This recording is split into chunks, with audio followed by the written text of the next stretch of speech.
गोटे जंगल मझिरे बहुत बड़ पोखरी थिला और सेठी बहुत सारा माछ माने रहुथिले। बहुत जोर रे खरा हेबारु पोखरीटी धीरे धीरे सुखिबाकू लागिल। पोखरी सुखिबाकू लागलानी।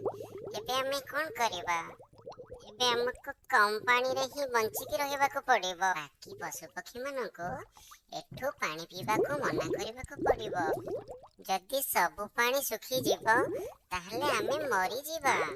हमको सब पशु पक्षी मानको एठो पानी पीबाकू मना करबाकू हबो। एबे जो भी पशु पक्षी पानी पीबाकू आसिले से माने समस्तंकु घोड़े देले।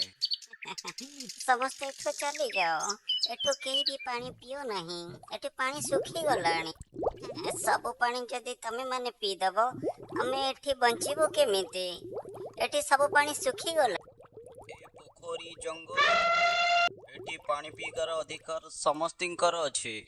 तेणु एठु मु पानी पीकी ही जीवी। मु काहींकी अन्य पोखरी जाइकी पानी पीबी? दिने सिंह राजा सेई पोखरी को पानी पीबाकू आसिले एवं माछ माने एकाठी होई सिंह राजांको सब कथा जणाइले। हमें माने जीवो कुआडे? हमें जेते मना कला परे भी समस्त पशु पक्षी एइठु आसिकी पानी पिउचंती। पानी सुखी गले हमें मरी जीवो। सिंह सबु पशु पक्षी मानकु एक सभा डकाई माछ मानक विषय रे बुझेबाकू लागिले। पक्षी माने सुनो, एबे हमको माछ मानकु सहाय्य करिबाकू हबो। पानी पोखरु सुखी गले से माने मरी जिवे। जेते दिन जाने वर्षा हेनी सेते दिन जाए आमे अलगा एक पोखरु पानी पीबा। जेबे पुणी थरे वर्षा हे जिवो पुणी आमे मिलीमिशी समस्ते गोटे पोखरु पानी पीबा। सुनिलो समस्ते, आम समस्तंकु एठी मिलीमिशी रहिबार अछि।